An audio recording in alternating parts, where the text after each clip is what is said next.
Здравствуйте, друзья!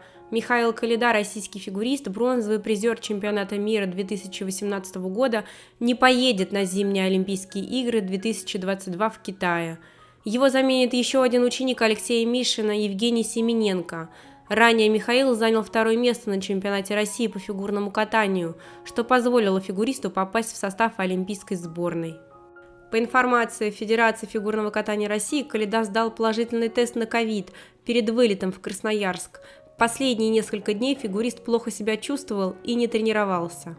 Алексей Мишин заявил: «Прерогатива и право объявления состава олимпийской сборной принадлежит Федерации и Олимпийскому комитету России», рассказал Мишин телеграм-каналу «Нате». И добавил, что личный тренер фигуриста не имеет права комментировать данное решение Федерации фигурного катания и Олимпийского комитета.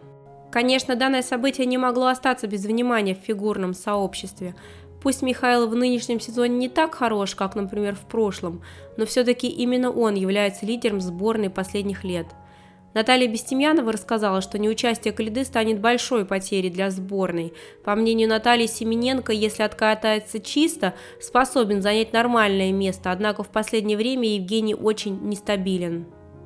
Президент Федерации фигурного катания Александр Коган заявил, что из-за положительного теста фигуриста пришлось в срочном порядке заменить.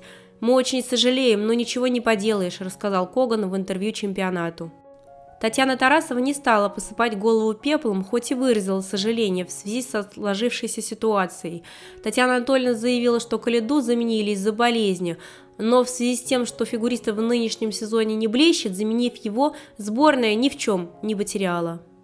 По мнению Инны Гончаренко, замена Коляды – это очень большая потеря. Миша – известный катальщик, человек с рейтингом, со своим стилем, с лицом. Очень жаль, что Коляда не выступит на Олимпиаде, рассказала Гончаренко в интервью Матч ТВ. Мария Бутырская рассказала, что очень обидно отобраться на игры, готовиться к ним и не поехать из-за болезни. Но ничего сделать, к сожалению, невозможно. Ну а Семененко, по мнению Марии, в нынешнем сезоне менее стабилен, чем в прошлом. Ну а прогнозировать результаты мужской части соревнований Бутырская не решилась. По мнению Екатерины Бобровой, Федерация фигурного катания заменила Коляду для того, чтобы он не заразил других фигуристов сборной. Однако Екатерина выразила сожаление, что Михаил не смог выступить сначала на чемпионате Европы из-за травмы и теперь на Олимпиаде из-за болезни. Вставлю в свои 5 копеек. Что бы ни говорили про Михаила в последнее время, он является одним из лидеров сборной. Коляда при лучшем своем прокате с учетом его опыта и известности в мировом фигурном катании наберет баллов больше, чем тот же чемпион Европы Кондратюк. Для меня это факт. Но в нынешнем сезоне Михаил очень нестабилен. Плюс пропуск первенства Европы вывел фигуриста из соревновательной практики более чем на месяц. Это, как известно, может сыграть как в плюс, так и в минус. А уж если и сравнивать нынешний уровень Семененко и Коляды, становится понятно.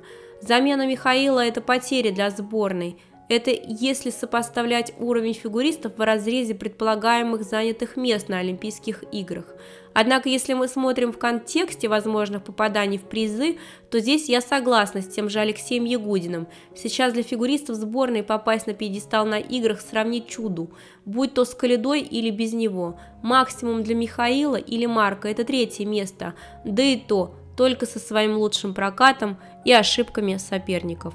За Коляду, конечно, обидно, но куда важнее, как заявила Екатерина Боброва, чтобы фигурист не заразил остальных фигуристов и фигуристок, у которых шансов на призовые места куда больше, чем у мужчин в личных соревнованиях.